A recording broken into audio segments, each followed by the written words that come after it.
Well, it's great to be celebrating this 50th anniversary of Jerusalem Day, and I know they'll be doing that next week in Israel. And for me, what better time to finally follow through with our promise and relocate the American embassy to Jerusalem.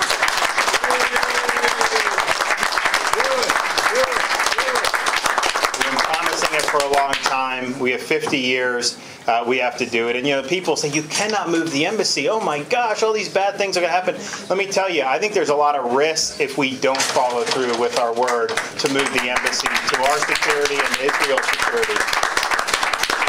When you look at some of the Arab states, what they respect is strength and decisiveness. And so you have an American president that follows through on his word. They may not necessarily like that, but man, they are going to respect it.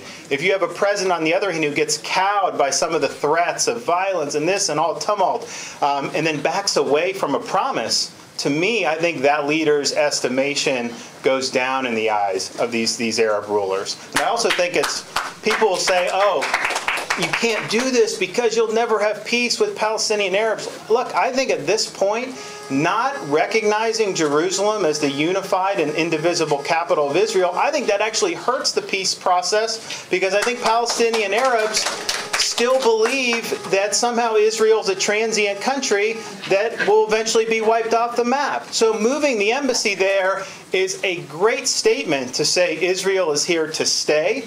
And if you want to act constructively, fine, but we're not going to play these games and act like we don't know where the Western Wall is located.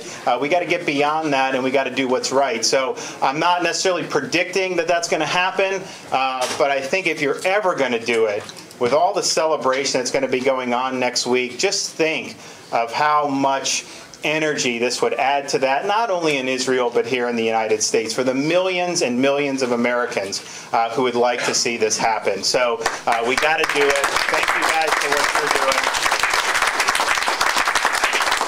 And God bless this great holy city, which, as was mentioned earlier, 50 plus years ago, I would not have been allowed to go pray as a Roman Catholic. Jews would not have been allowed to go pray. The city, and I've visited numerous times since I've been in Congress, the city is flourishing unlike ever before because of the Israeli values that are reflected there of freedom, pluralism, and opportunity. We've got to keep it that way. Thank you, guys.